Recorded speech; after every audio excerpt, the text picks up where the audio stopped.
ஒரு ஜமீன்தாருடைய மாடு ஜல்லிக்கட்டில் அந்த காளையை ஒருத்தர் அடக்கிடுவான். அடக்கின உடனே அவருக்கு தன்னுடைய மானம் போய்விட்டதாக கருதுவார் ஜமீன்தார். ஒரு மாட்டை ஒருவன் அடக்கியதால் மாடு தன்னுடைய மாட்டை பிடிச்சிட்டான். தன்னுடைய மாட்டை யாரும் பிடிக்கக்கூடாது, பிடிபடாத மாடு அப்படி தான் இருக்கணும்.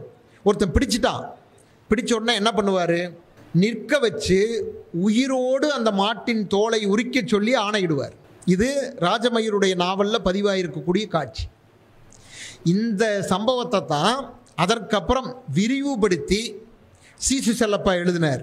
சீசு செல்லப்பா அவர் இந்த ஜல்லிக்கட்டு பிரச்சனையெல்லாம் 10 ஆண்டுகளுக்கு முன்னாடி நடந்தபோது அந்த நாவல், அவர் எழுதின வாடிவாசல் நாவல் மிகப்பெரிய அளவுக்கு விற்பனையானது.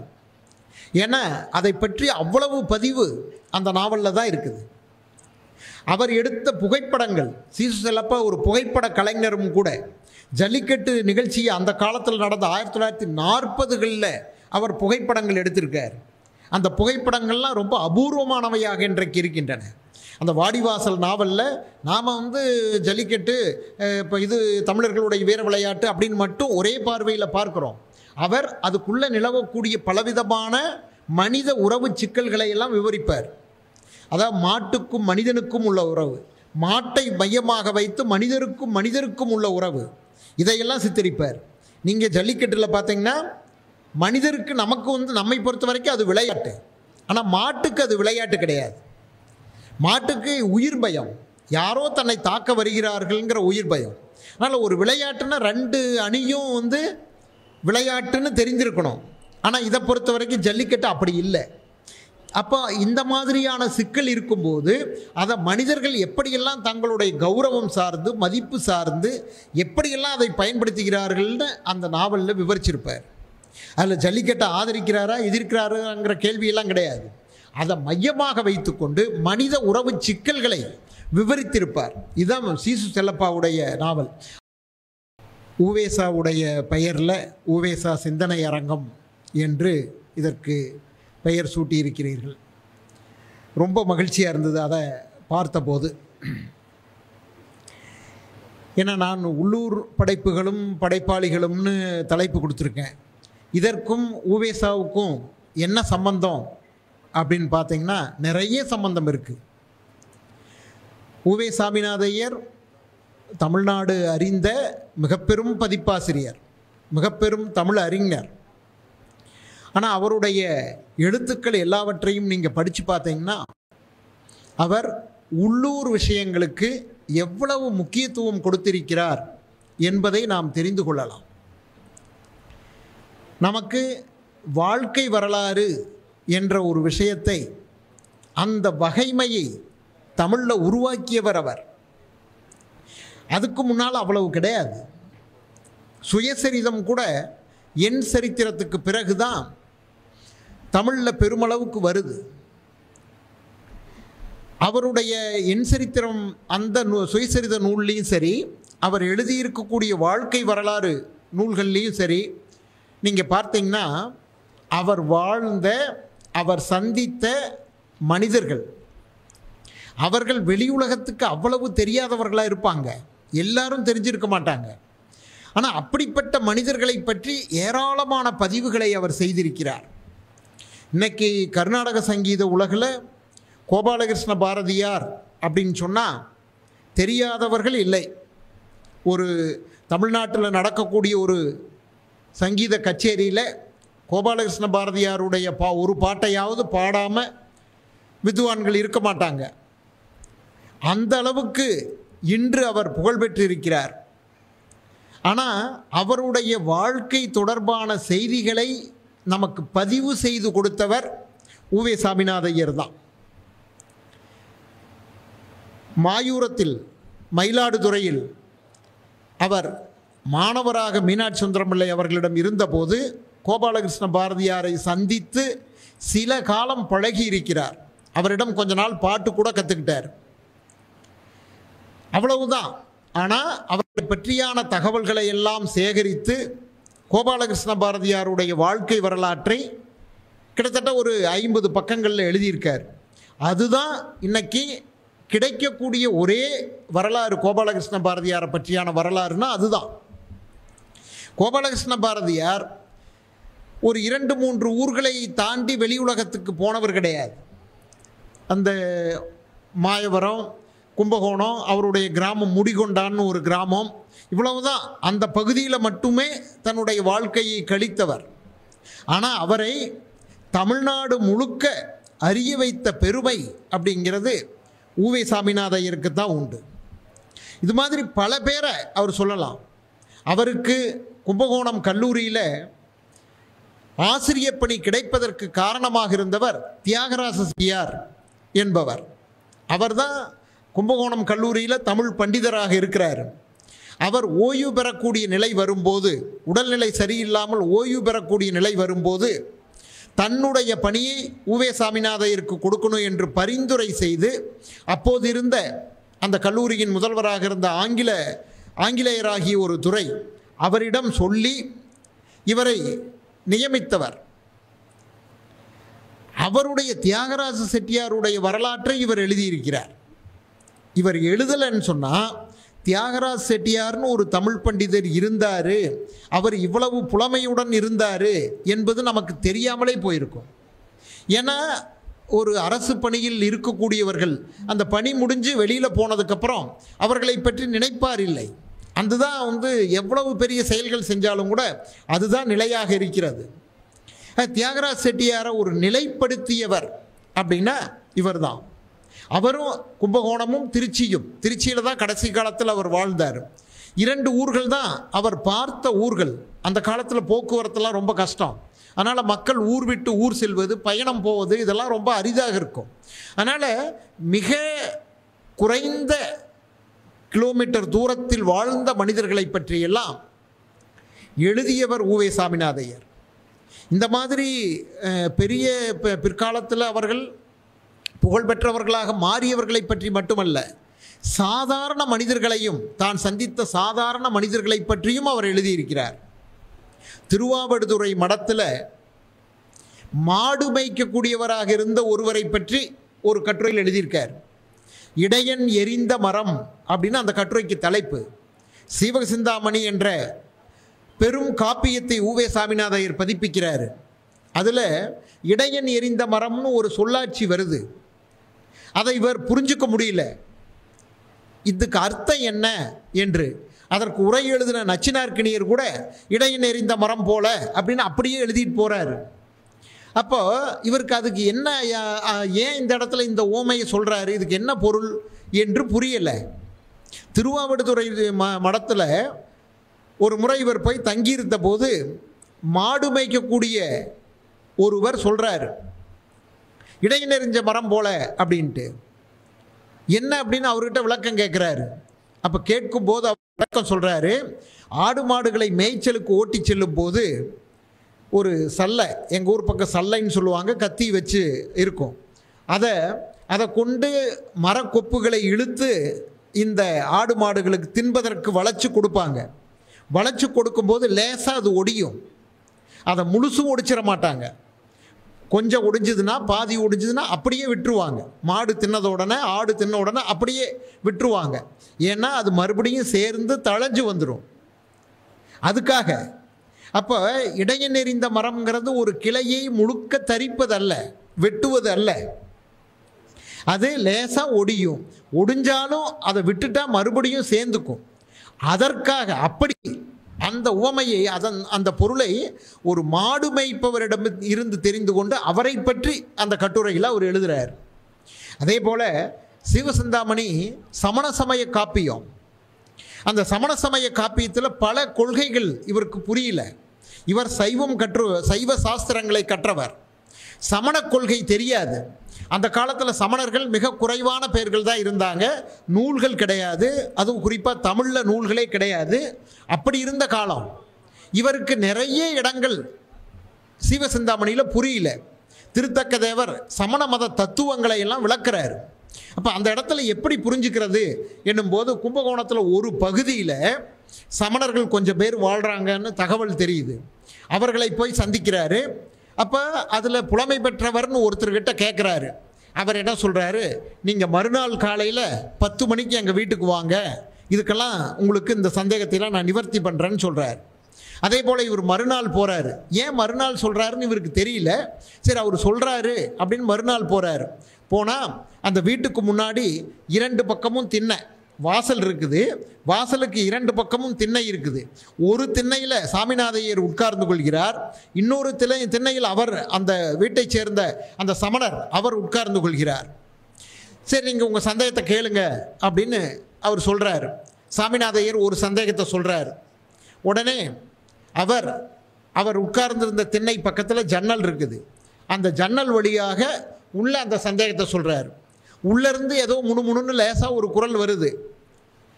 அதை கேட்டுட்டு அவர் சாமிநாதையருக்கு விளக்குறார், பதில் சொல்கிறார். யார் சொல்கிறாங்கன்னு இவருக்கு தெரியல, இவருக்கு குரல் கேட்கலை. இப்போ யார் சொல்கிறாங்க அப்படின்னு சொன்னால் அந்த சமணருடைய மனைவி, அவங்க அந்த வீட்டுக்குள்ளே இருந்து இவருடைய சந்தேகங்களுக்கெல்லாம் பதில் சொல்கிறாங்க. அந்த காலத்தில் பெண்கள் பிற ஆடவர்களை பார்க்கக்கூடாது. பிற ஆடவர்கள் வீட்டுக்கு வந்தால் அவங்க வீட்டுக்குள்ளே போய் ஒளிஞ்சுக்குவாங்க, மறைந்து கொள்ள வேண்டும். கண்ணகி சொல்லுவாங்கள்ல, அவளுடைய சீரடி வண்டச்சீரடி மண்மகள் அறிந்திலல் அப்படின்ட்டு, அவளுடைய பாதம் எப்படி இருக்குன்னு மண்ணுக்கு தெரியாது. ஏன்னா வீட்டை விட்டு வெளியில் இறங்கி நடந்ததே கிடையாது, அப்படிப்பட்டவள். அது மாதிரி பெண்களுடைய நிலை வீட்டை விட்டு வெளியில் போக மாட்டாங்க. பிற ஆடவர்கள் வந்தால் பிற ஆடவர்கள் முன்னால் வெளியில் வரமாட்டாங்க. அந்த பெண் அதனால் வீட்டுக்குள்ளே இருக்கிறாங்க.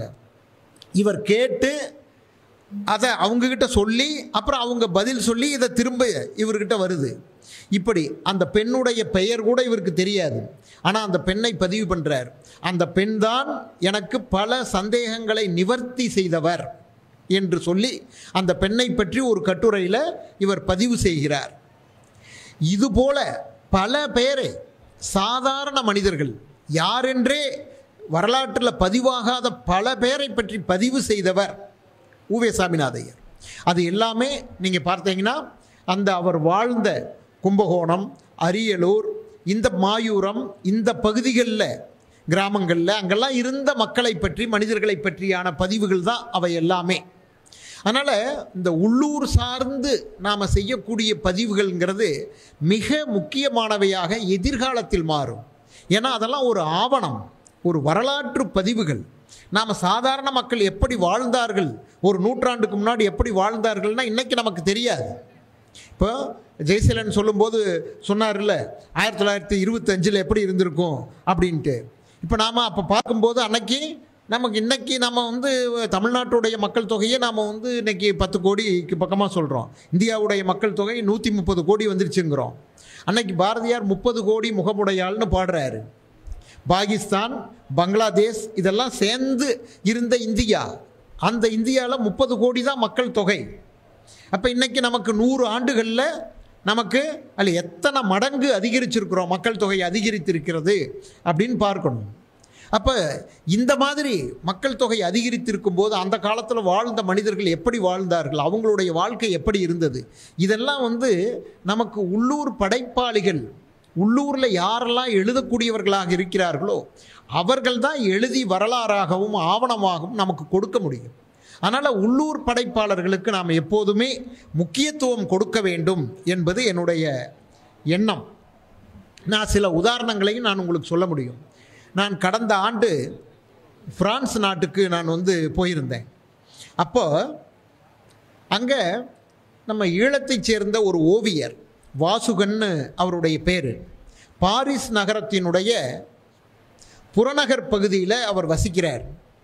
புறநகர் பகுதி அப்படின்னு சொன்னோம்னா அது ஒரு கிராமம். இன்றைக்கி நம்ம சென்னை மாநகராட்சின்னு நம்ம சொல்கிறோம். இப்போ தாம்பரம் பகுதியெல்லாம் சென்னை மாநகராட்சிக்குள்ளே வராது. அதை நாம் சென்னைன்னு நாம் புதுசாக போகிறவங்க அதுவும் சென்னைன்னு நினச்சிக்குவோம். ஆனால் அது தனி மாநகராட்சியாக இருக்கும். அது மாதிரி பிரான்ஸ் அந்த பாரிஸ் நகரம் மிகப்பெரிய நகரம். அதில் ஒரு பகுதி புறநகரில் வாழ்கிறாரு. அது ஒரு கிராம பஞ்சாயத்து. அந்த பகுதிக்கு என்னை கூட்டு போனார். அங்கே இருக்கக்கூடிய நூலகத்துக்கு பார்வையிடுவதற்காக கூட்டு போனார். அங்கே போனால் வாசுகனுடைய ஓவியங்களை கண்காட்சியாக அந்த நூலகத்தில் ஒரு பகுதியில் வச்சுருக்கிறாங்க. நான் கேட்டேன் எப்படி இங்கே வந்து வச்சுருக்காங்கன்ட்டு. அவர் சொன்னார், இந்த கிராம பஞ்சாயத்துக்கு உட்பட்ட எழுத்தாளர்கள் கலைஞர்கள் யாரெல்லாம் இருக்கிறார்களோ அவர்களுடைய படைப்புகளை காட்சிப்படுத்துவதற்கு இங்கே இடம் தருவார்கள். நாம் முன்கூட்டி விண்ணப்பித்து அந்த இடத்தை பெற்றுக்கொள்ளலாம். இத்தனை நாள் எனக்கு வேணும் அப்படின்னு சொன்னால் அத்தனை நாள் வழங்குவார்கள். கலைஞர்கள் அவர்கள் தங்களுடைய நிகழ்ச்சியை நடத்தணும் அப்படின்னு சொன்னால் அதற்கு ஒரு அரங்கு இருக்கிறது, அந்த அரங்கை ஒதுக்கி தருவார்கள். ஆக இந்த கிராம பஞ்சாயத்தை சேர்ந்தவர்களுக்கு மட்டும்தான் அந்த இடத்தை வழங்குவார்கள் அப்படின்னு சொன்னார். இதே போல் நியூயார்க் நகரத்தில் ஒரு முறை ஒரு ரைட்டர்ஸ் ரெசிடென்சி, எழுத்தாளர் உறைவிட முகாம்னு சொல்லுவாங்க. அதாவது நம்ம நாட்டிலெல்லாம் அப்படி இல்லை, தமிழ்நாட்டில் அந்த மாதிரி இல்லை, பிற நாடுகள்லாம் நிறைய, நம்ம இந்தியாவில் கூட வேறு மாநிலங்கள்லாம் அந்த மாதிரி இருக்குது. அதாவது எழுத்தாளர்கள் சென்று தங்கி இருந்து 1 மாதமோ 2 மாதமோ தங்கி இருந்து ஒரே இடத்துல தங்கி இருந்து அவர்கள் எழுத விரும்புவதை எழுதலாம். அதற்கான வசதிகள் எல்லாவற்றையும் செய்து கொடுப்பார்கள். ஏன்னு சொன்னால் நாம் அன்றாட வாழ்க்கையில் ஈடுபட்டு கொண்டு குடும்பத்தை பார்த்து கொண்டு ஒரு எழுத்தாளர் தான் நினைப்பதை விரைவில் எழுத முடியாது. அப்போ அவருக்கு எழுதுவதற்கு தனி இடம் தேவை. இப்போ அந்த இடத்த அவங்க கொடுப்பாங்க. அங்கே உணவு எல்லாமே அவங்க கொடுத்துருவாங்க, போதுமான வசதிகள் எல்லாம் செஞ்சு கொடுத்துருவாங்க. வேறு எந்த வேலையும் இல்லை, எழுதுவது மட்டும்தான் வேலை. அப்படிப்பட்ட உறைவிட முகாம்கள் பல நாடுகளில் இருக்கின்றன. தென்கொரியா போன்ற நாடுகளிலெல்லாம் ஒரு எழுத்தாளருக்கு 3 மாதங்கள் தங்குவதற்கு அவர்கள் வாய்ப்பு வழங்குவார்கள். அப்படி ஒரு உறைவிட முகாமுக்கு நியூயார்க் நகரத்துக்கு சென்று ஒரு மாதம் நான் தங்கியிருந்தேன். நியூயார்க் நகரம் அப்படின்னு சொன்னால் அதுவும் நியூயார்க் நகரம் இல்லை, அங்கேருந்து 1.5 மணி நேர பயணத்தில் அந்த மாநிலம், அங்கேருந்து 1.5 மணி நேர பயணம் செய்து ஒரு கிராமத்தில் அந்த உறைவிட முகாம் இருக்குது. அங்கே போயிருந்த போது ஒரு இரவு எங்களை அங்கே தங்கியிருந்த எழுத்தாளர்களை எல்லாம் அழைத்து கொண்டு ஒரு பக்கத்தில் இருக்கக்கூடிய ஒரு ஹோட்டலில் இன்றைக்கு ஒரு நிகழ்ச்சி இருக்குது, அதுக்கு போகலாம் வாங்கன்னு கூப்பிட்டு போனாங்க. அது பார்த்தா அங்கே ஒரு உணவு திருவிழா போல் ஒன்று நடக்குது. ஹோட்டல், அது ஒரு கிளப்னு கூட சொல்லலாம், அப்படி நடக்குது. அங்கே கலை நிகழ்ச்சிகள், இது மாதிரி மேடையில் கலை நிகழ்ச்சி நடக்குது. யாரெல்லாம் ஒருத்தர் வந்து ஒரு இசைக்கருவியை வாசிக்கிறாரு, ஒருவர் ஒரு கவிதையை வந்து படிக்கிறாரு, ஒருவர் தான் எழுதிய ஒரு கதையை வாசிக்கிறாரு, ஒருவர் கொஞ்ச நேரம் வந்து ஒரு டான்ஸ் ஆடுறாங்க, இப்படி நடக்குது. யார் இந்த கலை நிகழ்ச்சியெல்லாம் அப்படின்னா அந்த கிராமத்தில் வசிக்கக்கூடிய கலைஞர்கள். அவர்களுக்கு அவர்கள் வாய்ப்பை வழங்குகிறார்கள். இப்படி ஒரு நிகழ்ச்சி நடக்கும்போது நம்முடைய ஊரை சார்ந்தவர்களுக்கு இந்த வாய்ப்பை வழங்கணும் அப்படின்னு சொல்லிட்டு அவர்களுக்கு வாய்ப்பு வழங்கி அவர்களை மேடை ஏற்றுகிறார்கள். இதுபோல் நாம் பல இடங்கள்லையும் நாம் பார்க்க முடியும். இப்போ ஜெயசீலன் வந்து விருதுநகர் ஆட்சியராக இருந்தபோது அவர் செய்த சாதனைகளில் ஒன்று அப்படின்னு நான் சொல்லுவேன். அவர் கரிசல் இலக்கிய திருவிழா நடத்தினார். விருதுநகர் மாவட்டத்துக்கு இயல்பாக வந்து அதை வந்து அரசு ஒதுக்கலை. இவர் போராடி, அரசிடம் போராடி இங்கே நடத்துவதற்கு அனுமதி வேண்டும், நிதி வேண்டும்னு வாங்கி கரிசல் இலக்கிய திருவிழா நடத்தினார். அதே போல் அந்த பகுதி எழுத்தாளர்களுடைய படைப்புகளை எல்லாம் தொகுத்து புத்தகங்களாக அரசே வெளியிடக்கூடிய ஏற்பாட்டையும் அவர் செய்தார். நான் அந்த நிகழ்ச்சி ஒன்றில் போய் சிறப்பு விருந்தினராக கலந்து கொண்ட போது எனக்கு நினைவு பரிசாக ஒன்றை வழங்கினார்கள். அது என்னென்னா, நல்லா இவ்வளோ உயரம் இருக்கக்கூடிய ஒரு பருத்த உருவம் கொண்ட ஒரு அணில் சிற்பம். இது என்ன அணில் சிற்பத்தை வழங்குகிறார்கள் அப்படின்னு கேட்டால், அவர் இது விருதுநகர் மாவட்டத்தினுடைய சிறப்புமிக்க அணில், இது இந்த மாவட்டத்தில் மட்டும்தான் இது இருக்குது, அதனால் இந்த மாவட்டத்தின் அடையாளம், ஆகவே அதை நாங்கள் வழங்குகிறோம்னு சொன்னார். அப்போ நீங்கள் உள்ளூர் இதுக்கு எவ்வளவு, அங்கே இருக்கக்கூடிய சிறப்புகளுக்கு நாம் எவ்வளவு முக்கியத்துவம் வழங்க வேண்டி இருக்கிறதுன்னு பாருங்கள். அந்த சிற்பத்தை அப்போ கொடுத்ததுனால தான் விருதுநகர் மாவட்டத்துக்கு இப்படி ஒரு சிறப்பு இருக்குதுன்னு எனக்கு தெரிஞ்சது. ஏன்னா விருதுநகர் மாவட்டத்தை நாம் பொதுவாக அது வறட்சியான மாவட்டம், பெரிய முன்னேற்றம் இல்லாத மாவட்டம் அப்படின்னு தான் நம்முடைய ஒட்டுமொத்த பார்வையில் இருக்கும். ஆனால் அங்கே என்னென்ன விஷயங்கள் இப்படியெல்லாம் இருக்கின்றன என்பதை ஒரு ஆட்சியர் கண்டறிந்து அதை செயல்முறைக்கு கொண்டு வந்தார். கிட்டத்தட்ட 10 நூல்களுக்கு மேலே அவர் அங்கே இருந்தபோது வெளியிட்டார். இதெல்லாம் மிகப்பெரிய ஒரு சாதனை. இதெல்லாம் நீங்கள் உள்ளூர் வரலாறு, உள்ளூர் படைப்பாளர்கள் இவர்களை பற்றியான அக்கறையும் கவனமும் இருக்கும்போது தான் இதெல்லாம் வந்து நடைபெறும். அதே போல் நம்ம உலக அளவில் நீங்கள் பார்த்தீங்கன்னா கூட இன்னைக்கு நோபல் பரிசு பெற்ற மார்க்யூஸ் என்ற லத்தீன் அமெரிக்க எழுத்தாளரை நாம் தமிழ்நாட்டிலையும் கொண்டாடி கொண்டிருக்கிறோம். அவருடைய பல நூல்கள் தமிழில் மொழிபெயர்ப்பாகி வந்திருக்குது. நீங்கள் அவரை பற்றியான அவருடைய வாழ்க்கையை பற்றியெல்லாம் படிக்கும்போது சொல்கிறாங்க, அவருடைய நாட்டில் அவருடைய படைப்புகளில் வந்திருக்கக்கூடிய கிராமம், மனிதர்கள் இதெல்லாம் இருக்குது பாருங்கள், அதை அந்த ஊர் மக்கள் கொண்டாடுகிறார்கள். சில மனிதர்கள், சில பாத்திரங்கள்லாம் அந்த மக்கள் சொல்கிறார்கள், இந்த பாத்திரம் எங்கள் ஊரில் வாழ்ந்த இவர் தான் இந்த நாவலில் பாத்திரமாக வந்திருக்காரு என்று சொல்கிறாங்க. அந்த அளவுக்கு உள்ளூர் விஷயங்களுக்கு முக்கியத்துவம் கொடுக்குறாங்க. நம்ம தமிழர்களை பொறுத்த வரைக்கும் அப்படி இல்லை. நாம் உள்ளூர் மேளம் விலை போகாது அப்படின்னு இங்கே பழமொழி உண்டு. உள்ளூர் மேளத்துக்கு மதிப்பு கிடையாது. ஆமாம், எங்கேயோ இருந்து ஆட்களை மேளம் கொட்டுறதுக்கு ஆளை கூட்டு வருவாங்க. உள்ளூர்லேயே அற்புதமான கலைஞர்கள் இருப்பாங்க, அவங்கள மதிக்க மாட்டோம். இது போன்ற ஒரு மனோபாவம். ஆனால் அப்படி இல்லை.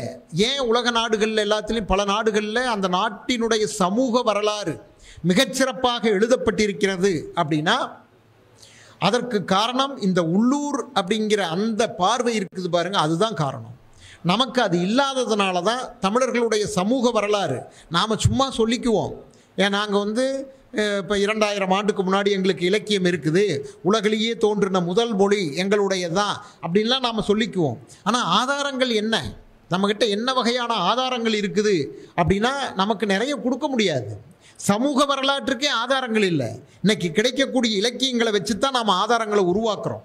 சங்க இலக்கியத்தை நாம் இவ்வளவு பெரிதாக போற்றுவதற்கு காரணம் அது ஒரு சமூக வரலாற்றுக்கு ஆவணமாக திகழ்கிறது. ஒரு இலக்கியத்திலிருந்து நாம் எடுத்துக்கிறோம், அதுதான் காரணம். நம்மகிட்ட பதிவு செய்யப்பட்ட பல வரலாறுகள் இல்லை, அதுதான்.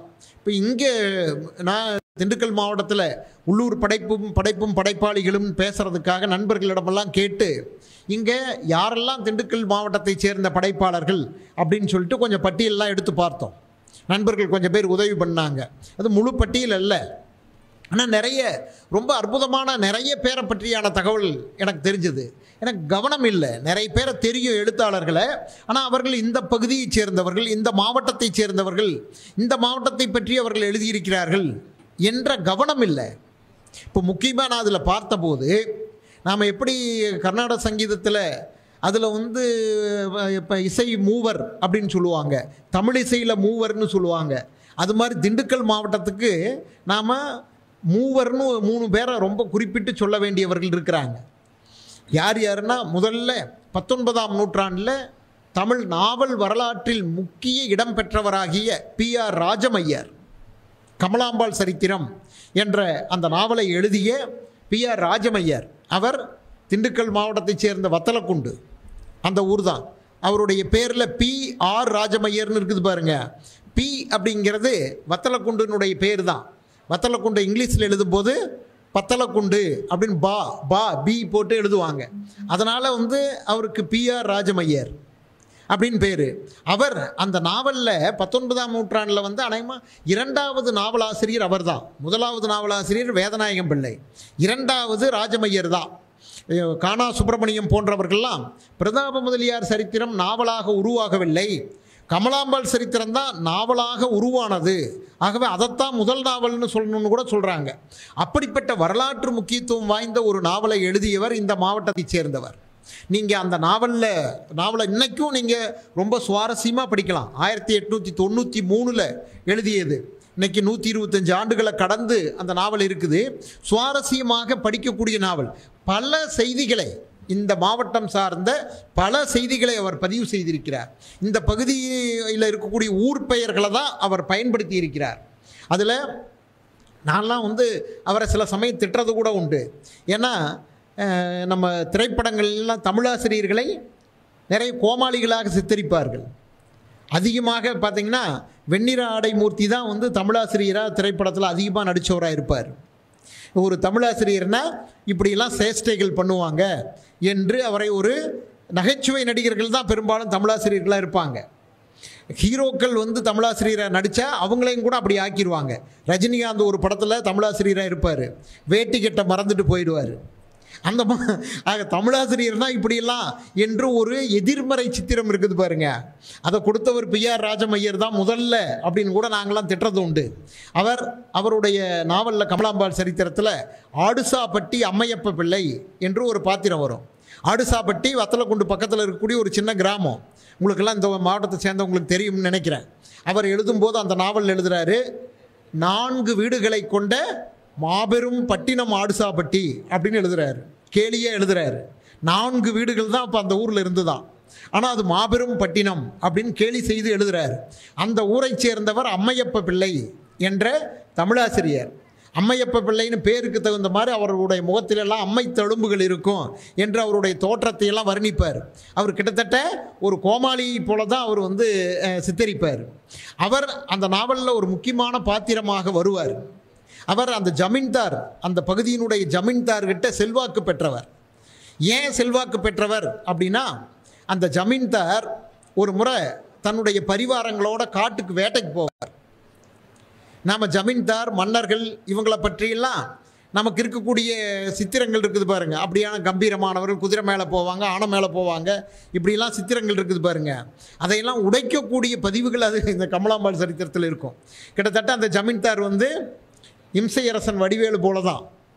குதிரையில் ஏற்றணும்னா 4 பேர் தூக்கி அதில் ஏற்றி உட்கார வைப்பாங்க. இப்படி தான் அவர் ஒரு முறை பரிவாரங்களோட வேட்டைக்கு போவார். வேட்டைக்கு போகிறேன்னா என்ன, இவர் போய் சும்மா இருப்பார், நிழலில் உட்கார்ந்துக்குவார், கூட வந்தவங்களாம் வேட்டையாடுவாங்க.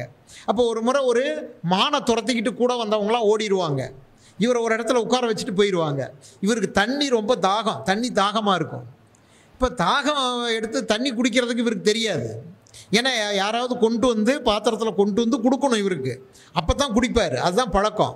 இப்போ பார்க்குறாரு, பக்கத்தில் ஒரு ஆறு ஓடுது, சரி அதில் போய் அள்ளி குடிப்போம் அப்படின்னு போய் ஆற்றுல இறங்கி கையில் அள்ளி குடிக்கிறாரு. குடிக்கும்போது அவருடைய வேட்டி, கட்டியிருக்கக்கூடிய வேட்டி அவிழ்ந்து போயிடுது. அவருக்கு வேட்டி கட்ட தெரியாது. வேட்டி கட்டுறதுக்கு ஒரு ஆள். இப்போ வேட்டி கட்ட தெரியாமல் பிடிச்சிட்டு நிற்கிறாரு. அப்போ அந்த பக்கம் வேறொரு வேலையாக வந்த ஆடுசாப்பட்டி அம்மையப்ப பிள்ளை இவருடைய கஷ்டத்தை பார்த்துட்டு என்னன்னு கேட்குறாரு. இவர் சொல்கிறாரு ஜமீன்தார். உடனே நான் கட்டி விட்றேன் வாங்கன்னு வேட்டி கட்டி விட்டார். ஜமீன்தாருக்கு வேட்டி கட்டி விட்ட காரணத்தால் ஜமீனிடம் மிக பெரும் செல்வாக்கோடு திகழ்ந்தவர் அம்மையப்ப பிள்ளை அப்படின்னு P.R. ராஜமையர் எழுதுகிறாருங்க. இது மாதிரி பலவிதமான சித்திரங்கள் இன்றைக்கும் படிக்கிறதுக்கு நல்ல சுவாரஸ்யமாக இருக்கும். அது மட்டுமல்ல, ஜல்லிக்கட்டு பற்றி நவீன இலக்கியத்தில் முதல்ல பதிவு செய்தவர் P.R. ராஜமையர் தான். நீங்கள் சங்க இலக்கியத்தில் கலித்தொகையில் அதை பற்றியான பதிவுகள் உண்டு. அதுக்கப்புறம் நெடுங்காலமாக நம்முடைய இலக்கியத்தில் எங்கே தேடினீங்கனாலும் கிடைக்காது. ஜல்லிக்கட்டு பற்றியான பதிவுகள் இருக்காது. நடுகற்களில் சிலது உண்டு, ஆனால் இதில் கிடையாது, இலக்கியத்தில் கிடையாது. இப்போ திரும்ப பார்த்தீங்கன்னா 19ஆம் நூற்றாண்டில் எழுதிய இந்த கமலாம்பாள் சரித்திரத்தில் தான் ஜல்லிக்கட்டை பற்றி P.R. ராஜமையர் பதிவு பெற்றார். அதுவும் என்னென்னா ஒரே ஒரு பத்தி, ஆனால் அந்த பத்தி ரொம்ப பவர்ஃபுல்லானது. எப்படின்னா, ஒரு ஜமீன்தாருடைய மாடு ஜல்லிக்கட்டில் அந்த காளையை ஒருத்தர் அடக்கிடுவான். அடக்கின உடனே அவருக்கு தன்னுடைய மானம் போய்விட்டதாக கருதுவார் ஜமீன்தார். ஒரு மாட்டை ஒருவன் அடக்கியதால் மாடு தன்னுடைய மாட்டை பிடிச்சிட்டான். தன்னுடைய மாட்டை யாரும் பிடிக்கக்கூடாது, பிடிபடாத மாடு அப்படி தான் இருக்கணும். ஒருத்தன் பிடிச்சிட்டான், பிடிச்ச உடனே என்ன பண்ணுவார், நிற்க வச்சு உயிரோடு அந்த மாட்டின் தோலை உரிக்க சொல்லி ஆணையிடுவார். இது ராஜமையருடைய நாவலில் பதிவாயிருக்கக்கூடிய காட்சி. இந்த சம்பவத்தை தான் அதற்கப்புறம் விரிவுபடுத்தி சீசு செல்லப்பா எழுதினார். சீசு செல்லப்பாவும் இந்த மாவட்டத்தைச் சேர்ந்தவர். அவர் சின்னமனூர், சீங்கிறது சின்னமனூர். ஆனால் அவர் சின்னமனூர் சொந்த ஊராக இருந்தாலும் அவர் அங்கே இருக்கலை. அவர் பிறந்து வளர்ந்தது எல்லாம் அவருடைய மாமா வீடு இருந்த வத்தலக்குண்டில் தான். இவங்க 2 பேர்த்துக்கு நடுவில் P.S. ராமையா என்று ஒரு எழுத்தாளர் இருக்கார். அவருடைய இதில் வரக்கூடிய பீங்கிறதும் வத்தலக்குண்டு தான். P.S. ராமையா சாகித்ய அகாடமி விருதெல்லாம் பெற்ற எழுத்தாளர். மணிக்கொடி காலம் என்ற நூலை எழுதியவர். மணிக்கொடி என்ற பத்திரிகையினுடைய ஆசிரியராக இருந்தவர். அவர்தான் புதுமைப்பித்தன், கூப்பா ராஜகோபாலன், மௌனி போன்ற பல எழுத்தாளர்களுடைய கதைகளை மணிக்கொடியில் வெளியிட்டு அவர்கள் புகழ் பெறுவதற்கு காரணமாக இருந்தவர். பல சிறுகதைகளை எழுதியிருக்கிறார். 300க்கும் மேற்பட்ட சிறுகதைகள் அவருடைய கதைகள். ஆனந்த விகடனில் ஓராண்டு முழுவதும் வாரம் ஒரு கதை என்று தொடர்ந்து அந்த காலத்திலேயே எழுதியவர் PS ராமையா. திரைப்படங்களுக்கு அவருடைய கதைகள் வந்திருக்கின்றன. போலீஸ்காரன் மகள், பிரசிடென்ட் பஞ்சாட்சரம், இதெல்லாம் அவருடைய கதை வசனத்தில் வந்த படங்கள், நாடகங்கள் எழுதியிருக்கிறார். அப்படிப்பட்ட பெரும் ஆளுமை PS ராமையா. அவர் எழுதின பல கதைகள் மிகச்சிறந்த கதைகள். இங்கே நேரம் இல்லாதனால நான் அவருடைய கதைகளை நான் சொல்ல விரும்பலை. நட்சத்திர குழந்தைகள்னு ஒரு கதை இன்றைக்கும் கூட நீங்கள் இணையத்தில் தேடினீங்கன்னா உடனே கிடைக்கும்.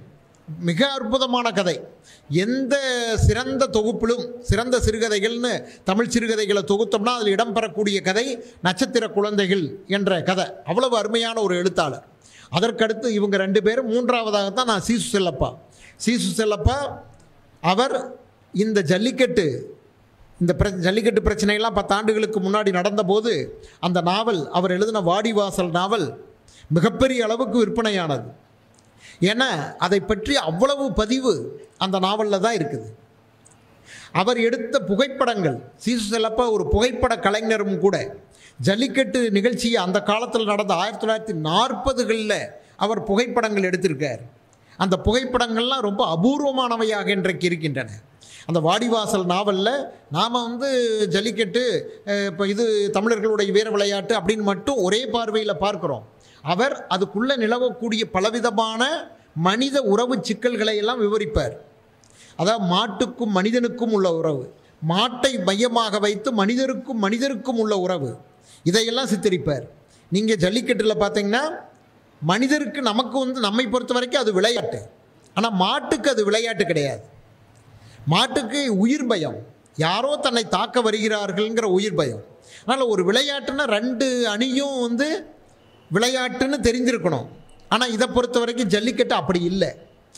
அப்போ இந்த மாதிரியான சிக்கல் இருக்கும்போது அதை மனிதர்கள் எப்படியெல்லாம் தங்களுடைய கௌரவம் சார்ந்து மதிப்பு சார்ந்து எப்படியெல்லாம் அதை பயன்படுத்துகிறார்கள்னு அந்த நாவலில் விவரிச்சிருப்பார். அதில் ஜல்லிக்கட்டை ஆதரிக்கிறாரா எதிர்க்கிறாருங்கிற கேள்வியெல்லாம் கிடையாது. அதை மையமாக வைத்துக்கொண்டு மனித உறவு சிக்கல்களை விவரித்திருப்பார். இதுதான் சீசு செல்லப்பாவுடைய நாவல். அவர் அது மட்டும் இல்லை, அவர் கொஞ்சம் கதைகள் எழுதியிருக்கார். மாடுகளை மையமாக வைத்து அவர் கதைகள் எழுதியிருக்கார். கூடுசாலை, கள்ளர் மடம், பெண்டிளந்தான் சுழி, இப்படியெல்லாம் கதைகள் இருக்குது. எல்லாம் மாடுகளை மையமாக வைத்தது. அந்த காலத்தில் மாடு வளர்த்தது எப்படி, மாட்டு வண்டிகள் எப்படி வைத்திருந்தார்கள், மாட்டு வண்டிகளுக்கிடையே போட்டிகள் எப்படி நடந்தது, அதில் அதிகாரம் எப்படி தலையிட்டது போன்ற பல விஷயங்கள் அந்த கதைகளில் இருக்கும். அதனால் நீங்கள் திண்டுக்கல் மாவட்டத்தினுடைய பண்பாடு, வரலாறு இதையெல்லாம் நீங்கள் பார்க்கணும்னா இந்த 3 எழுத்தாளர்கள் மிக முக்கியமான எழுத்தாளர்கள். அதனால தான் நான் திண்டுக்கல் மாவட்டத்துக்கு இலக்கிய மூவர்னு சொன்னால் இந்த 3 பேரை நான் சொல்லுவேன். அந்த அளவுக்கு அவர்கள் எழுதியிருக்கிறார்கள். அதற்கப்புறம் இன்றைக்கு வரைக்கும் பார்த்திங்கன்னா நிறைய எழுத்தாளர்கள் இருக்கிறாங்க, கவிஞர்கள். இப்போது யவனிகா ஸ்ரீராம்னு இங்கே சின்னாலப்பட்டியைச் சேர்ந்த கவிஞர்.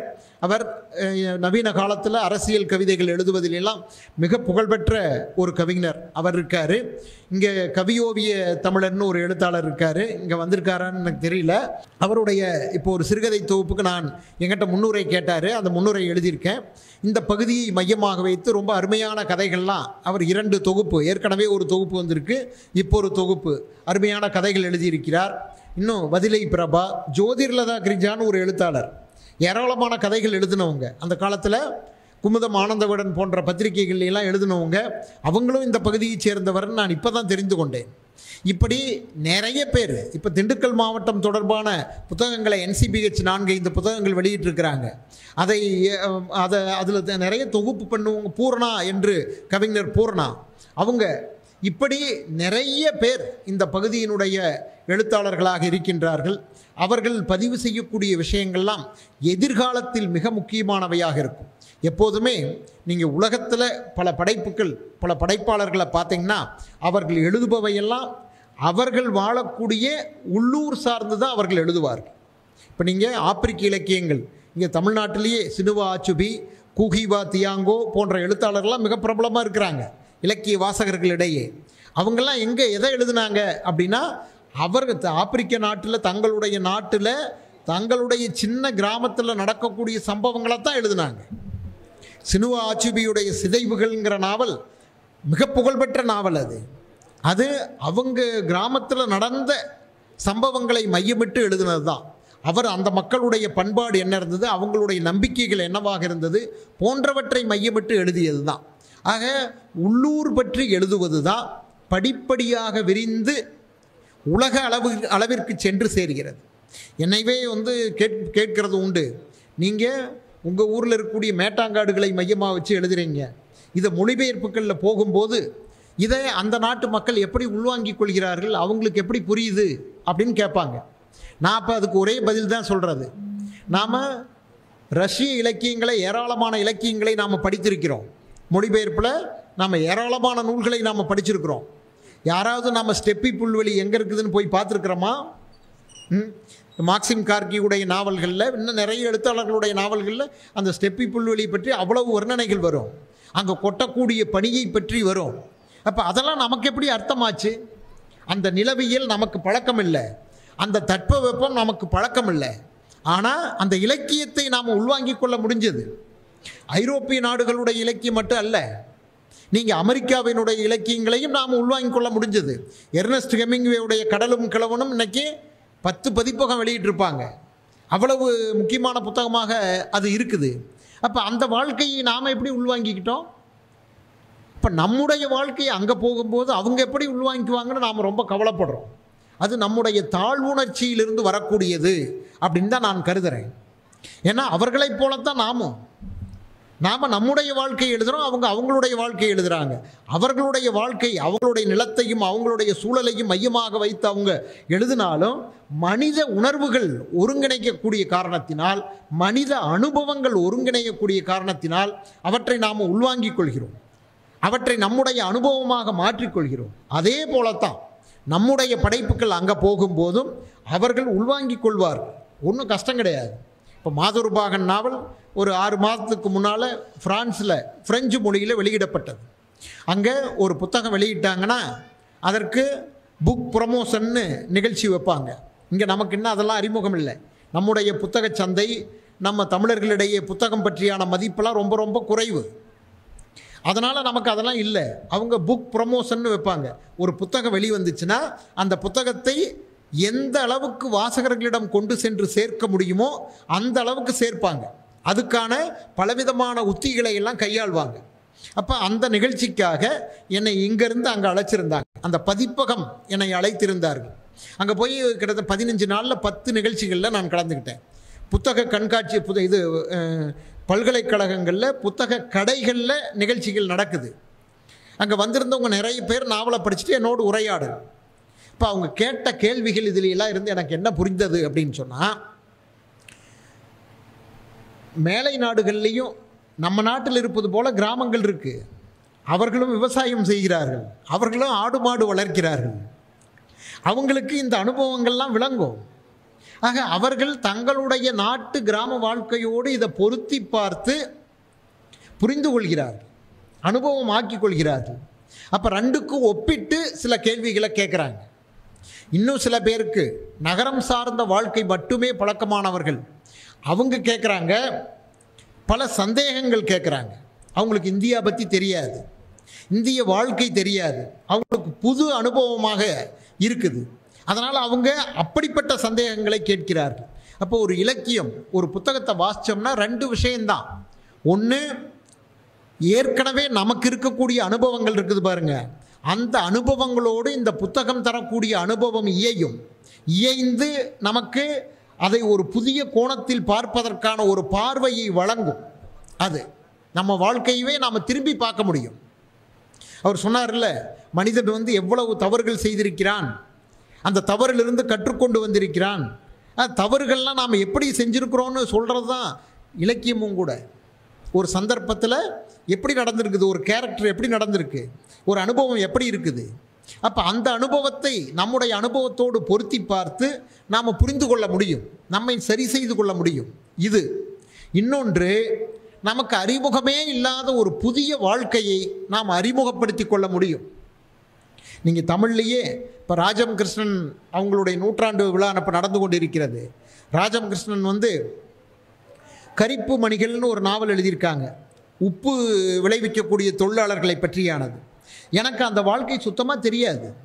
அந்த நாவலை படிக்கும்போது உப்பள தொழிலாளர்களுடைய அங்கே என்னெல்லாம் நடக்குது, உப்பு எப்படி விளைவிக்கிறார்கள், அந்த அனுபவம் எனக்கு ரொம்ப ரொம்ப புதுசாக இருந்தது. அப்போ கடல் சார்ந்த அனுபவம் அப்படிங்கிறது நமக்கு புதுசாக இருக்கும். இப்படி புதிய அனுபவங்களை வழங்கும். ஆக இலக்கியம் ரெண்டு தான், நம்முடைய அனுபவத்தை தூண்டும், இன்னொன்று புதிய அனுபவங்களை வழங்கும். இந்த இரண்டையும் செய்யும்.